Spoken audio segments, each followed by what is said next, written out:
പ്രിയമുള്ള ഡോക്ടർ മാരാജി പ്രേക്ഷകരെ, നാം ചർച്ച ചെയ്യുന്നു വാരഫലത്തിൽ മേടം രാശിയുടെ ഫലം. 1799 ഇടവമാസം 23 മുതൽ 31 വരെയുള്ള വ്യാഴാഴ്ച മുതൽ വെള്ളിയാഴ്ച വരെയുള്ള, അതായത് 2024 ജൂൺ 6 മുതൽ 2024 ജൂൺ 14 ഇടവമാസം സംക്രമ തീയതി വരെയുള്ള ശുഭാശുഭ ഫലങ്ങളാണ് നാം ചർച്ച ചെയ്യുന്നത്. ഇവിടെ മേടം രാശി ലഗ്നത്തിൽ ചൊവ്വ, 2-ൽ ആദിത്യൻ, ചന്ദ്രൻ, ബുധൻ, ഗുരു, ശുക്രൻ, 4-ൽ മാന്തി, 6-ാം ഭാവത്തിൽ കേതു, 11-ൽ ശനി, 12-ൽ രാഹു. ഇവിടെ രാശിക്ക് നല്ല ബലമുള്ള വാരമാകുന്നു. ലഗ്നത്തിൽ ചൊവ്വ ഒരു രുചക മഹായോഗം ചെയ്ത് തൻ്റെ രാശിയിൽ ശക്തനായി നിൽക്കുന്നു.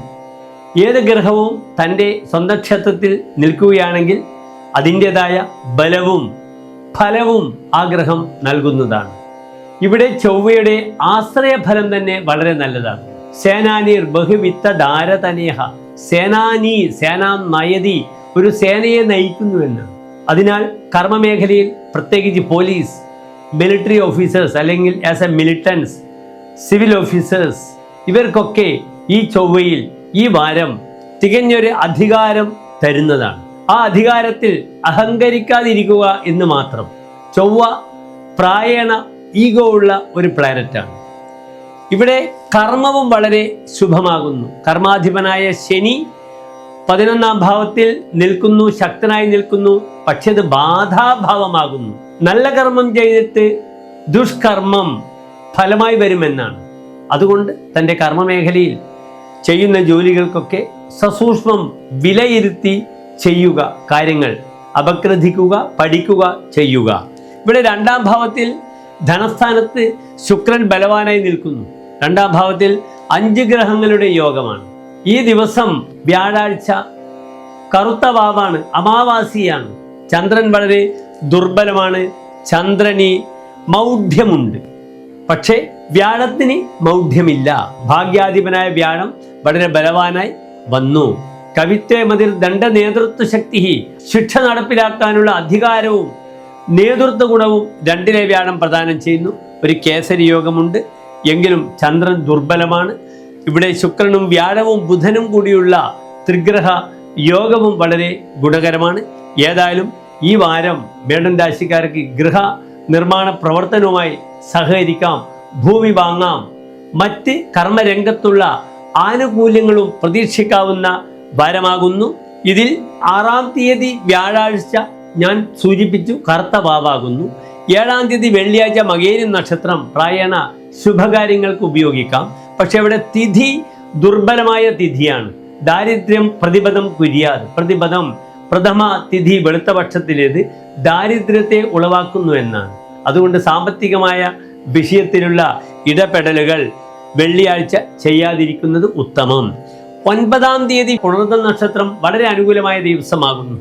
9-ാം തീയതി തൃതീയ തിഥിയാകുന്നു വെളുത്ത പക്ഷത്തിലെ. പ്രായണ ചന്ദ്രൻ ബലവാനായി വരുന്നു. പ്രായണ പുണർദ നക്ഷത്രം എല്ലാ ശുഭകാര്യങ്ങൾക്കും ഉപയോഗിക്കാൻ പറ്റുന്ന നക്ഷത്രമാകുന്നു. പുനർവസു, നിങ്ങൾക്ക് എല്ലാ അനുകൂല സ്ഥിതിക്കും ആ ദിവസത്തെ ഉപയോഗിക്കാം. പിന്നെ 10-ാം തീയതി തിങ്കളാഴ്ച പൂയം നക്ഷത്രമാണ്, വെളുത്ത പക്ഷത്തിലെ പൂയം നക്ഷത്രമാണ്. പക്ഷേ വൈകിട്ട് 4:20 വരെ ചതുർത്ഥി രിക്താതിഥിയും വിഷ്ടി കരണവുമാകുന്നു. അതുകൊണ്ട് എന്തെങ്കിലും ശുഭകാര്യത്തിന് ഇടപെടുകയാണെങ്കിൽ 4:20 ശേഷമുള്ള സമയം അഭികാമ്യമായി എടുക്കാം. ഇതിലും വളരെ ഗുണമുള്ള ദിവസമാകുന്നു 12-ാം തീയതി ബുധനാഴ്ച മകം നക്ഷത്രം. വെളുത്ത പക്ഷത്തിൽ ശക്തമായ മകം നക്ഷത്രമാണ്. അന്ന് ഷഷ്ഠി തിഥിയാണ്. സുബ്രഹ്മണ്യനെ ആരാധിക്കേണ്ടുന്ന ദിവസമാകുന്നു. മറ്റ് അനുകൂല ദിവസങ്ങൾ ഒന്നും തന്നെ ജൂൺ 6 മുതൽ ജൂൺ 14 വരെ എനിക്ക് നിങ്ങൾക്ക് തരുവാനില്ല. ഏതായാലും ഈ വാരത്ത് വലിയ മറ്റ് ബുദ്ധിമുട്ടുകളൊന്നുമില്ല. വെള്ളത്തിൽ വീഴാതെ നോക്കുക. ജലസംബന്ധിയായ ബുദ്ധിമുട്ടുകൾ കാണുന്നു. വീട്ടിൽ മാതാവിന് അരിഷ്ടത സമയമാണ്. 4-ൽ ഗുളികനാകുന്നു. ഗുളിക ഭവനാധിപനായ ചന്ദ്രൻ അമാവാസിയിൽ സ്ഥിതി ചെയ്യുന്നു. മാതാവിൻ്റെ ആരോഗ്യത്തെ ശ്രദ്ധിക്കുക. വിഷസ്പർശമേൽക്കുന്ന വാരമാണ്. അതുകൊണ്ട് അസമയത്തുള്ള യാത്ര, പ്രത്യേകിച്ച് മേടം രാശി നിശാരാശിയാണ്. രാത്രിയിലുള്ള യാത്ര ശ്രദ്ധിക്കുക. മക്കളെ പുറത്ത് പറഞ്ഞേക്കുമ്പോഴും പ്രകാശമില്ലാതെ പറഞ്ഞയക്കരുത്. ദോഷ നിവാരണത്തിനായി വേണമെങ്കിൽ സർപ്പക്ഷേത്രത്തിൽ ആയില്യപൂജ അല്ലെങ്കിൽ സർപ്പബലി ചെയ്യാം. എല്ലാ പ്രിയപ്പെട്ട ഡോക്ടർ മാരാജി പ്രേക്ഷകർക്കും നന്ദി, നമസ്കാരം.